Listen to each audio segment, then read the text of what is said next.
अभी कोई इलेक्शन नहीं है, हम आपके वोट नहीं मांग रहे, आपके दिल में जगह मांग रहे। कांग्रेस पार्टी आपकी पार्टी है, आपकी पार्टी थी, कांग्रेस पार्टी आपकी पार्टी है और कांग्रेस पार्टी आपकी पार्टी रहेगी, वादा है हमारा। अवॉय शर्मिला ये कह रही हैं कि आपका दिल जीतना चाहती हूँ। ये एक बड़े नेता की निशानी है और अक्सर हमने देखा है कि जब कोई पिता की लेगेसी में, बहुत सारी बार आपने देखा होगा कि बेटे उस लेगेसी को उतनी अच्छी तरह से कैरी नहीं कर पाते जितने बेटियां करते हैं।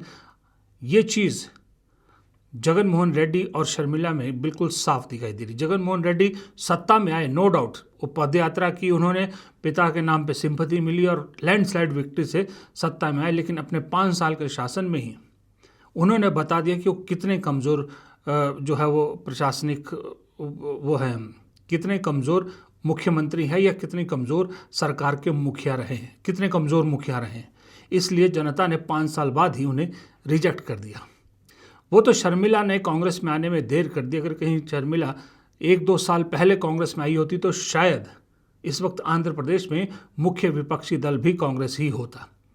लेकिन देर आए दुरुस्त आए, फैसला किया शर्मिला ने कांग्रेस में आने का और राहुल गांधी ने उन पर भरोसा जताया, क्योंकि उनके पिता का भरोसा सोनिया गांधी और राहुल गांधी पर बहुत था।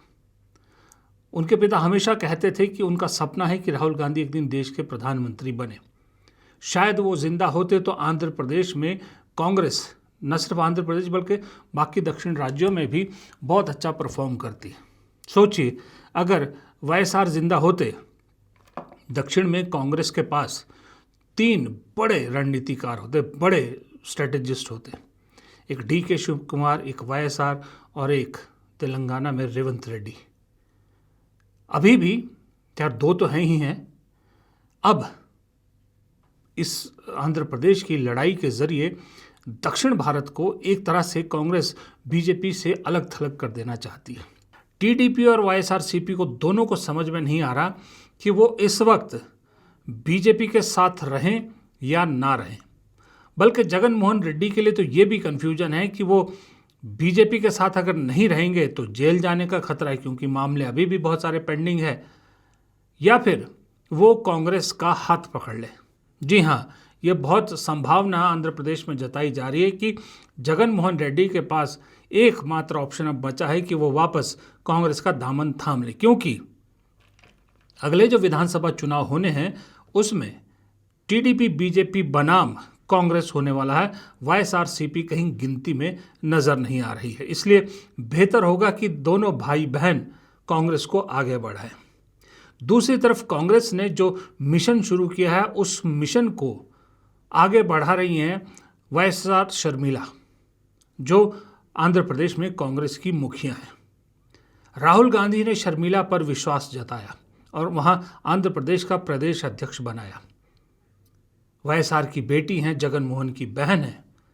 ये क्वालिफिकेशन लोगों ने कहा था, यही क्वालिफिकेशन है इन्हें प्रदेश अध्यक्ष बनाने का। और बहुत से लोगों ने आंध्र में भी और दिल्ली में भी बहुत से लोग इसके खिलाफ थे कि शर्मिला को आपने अभी पार्टी में आई है और उन्हें आपने प्रदेश अध्यक्ष बना दिया। लेकिन राहुल गांधी ने भरोसा जताया। धीरे धीरे धीरे धीरे शर्मिला लाइमलाइट से दूर कांग्रेस का ग्रास रूट पर काम करती रही है और अभी भी कर रही हैं। आपने देखा होगा कि शर्मिला सोशल मीडिया या मीडिया में कम दिखती हैं, लेकिन रोज़ाना आंध्र प्रदेश की सड़कों पर ज़रूर दिखेगी आपको, और वो भी शहरी नहीं, ग्रामीण सड़कों पर ज़्यादा दिखेगी।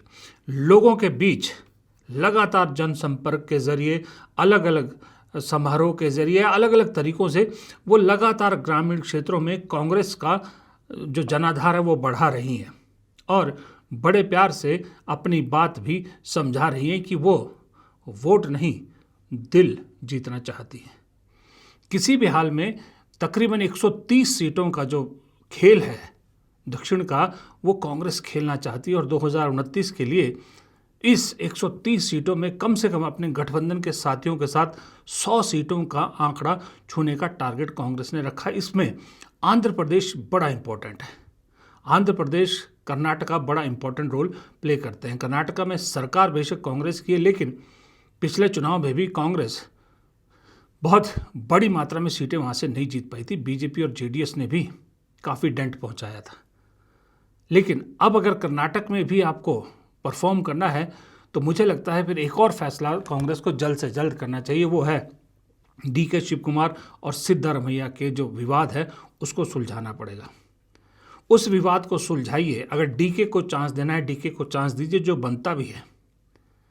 फिर DK, रेवंत, शर्मिला, विजय और केरल, ये पांचों कांग्रेस को और कांग्रेस के सहयोगियों को दिल्ली में 29 में सत्ता के बहुत करीब पहुंचा देंगे।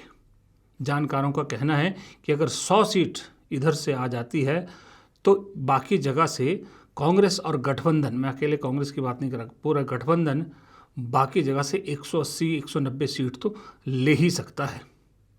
अगर 180-190 सीट ले ली तो फिर जंग तो जीती है, फिर बचा क्या। बस इसी की शुरुआत आंध्र प्रदेश से फिलहाल करना चाहती है कांग्रेस। आंध्र प्रदेश में इस दक्षिण के किले को सील कर देना चाहती है। उसके बाद फिर हिंदी पार्टी की तरफ जंग का ऐलान होगा। फिलहाल इस वीडियो में इतना ही। प्रदीप चौहान को दीजिए इजाज़त। नमस्कार।